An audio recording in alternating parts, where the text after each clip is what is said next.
Assalamualaikum warahmatullahi wabarakatuh. Saya Nurul Hasanah, mahasiswi PPG Prajabatan Gelombang 2 2024 dari Universitas Tadulako. Kali ini saya akan menjelaskan refleksi pemahaman saya mengenai perjalanan pendidikan nasional.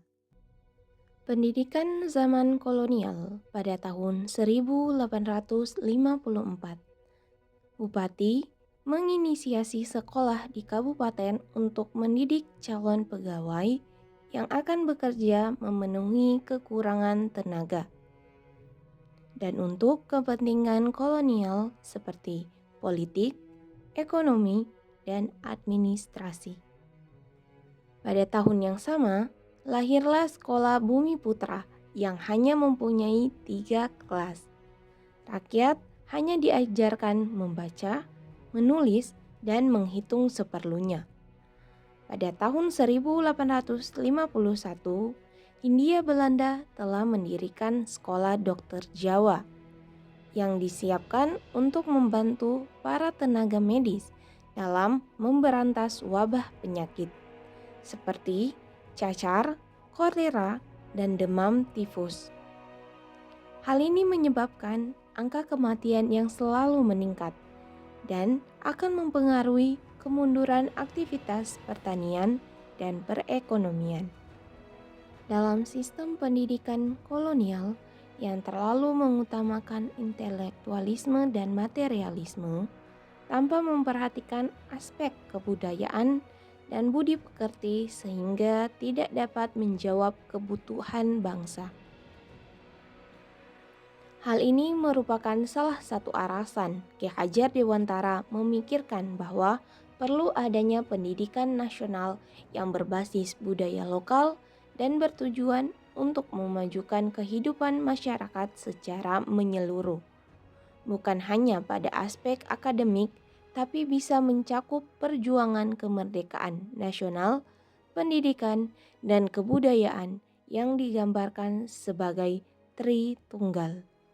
Pada tahun 1920, muncullah cita-cita baru yang mengimpikan perubahan radikal dalam pendidikan dan pengajaran.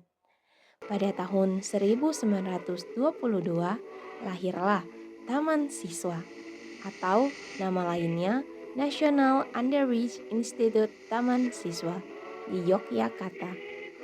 Taman Siswa merupakan gerbang emas kemerdekaan dan kebebasan kebudayaan bangsa.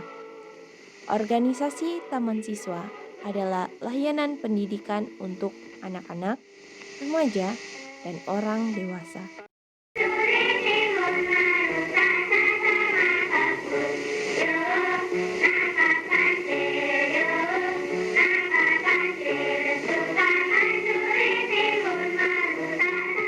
Lembaga ini memiliki moto yang sampai saat ini menjadi acuan kita dalam dunia pendidikan, yaitu Ingarsa Sung Talada, di depan memberi contoh, Ingmadia Mangun Karsa, di tengah memberi semangat, Tuturi Handayani, di belakang memberi dukungan. Pendidikan di Taman Siswa dilaksanakan menurut sistem Among. Sistem Among adalah suatu sistem pendidikan yang berjiwa kekeluargaan dan bersediakan.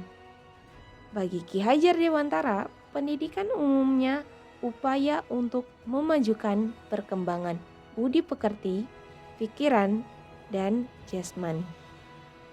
Kurikulum yang digunakan sekolah saat ini adalah kurikulum Merdeka. Kurikulum Merdeka berkaitan dengan sistem Among yang digunakan di sekolah Taman Siswa. Kurikulum ini menekankan adanya kemandirian dalam belajar, dalam artian bahwa pelaksanaan pembelajaran didasarkan atas kebutuhan anak untuk mengembangkan karakter dan kompetensinya. Cukup sekian dari saya. Semoga materi ini dapat menambah wawasan kita mengenai perjalanan pendidikan nasional. Sekian, wassalamualaikum warahmatullahi wabarakatuh.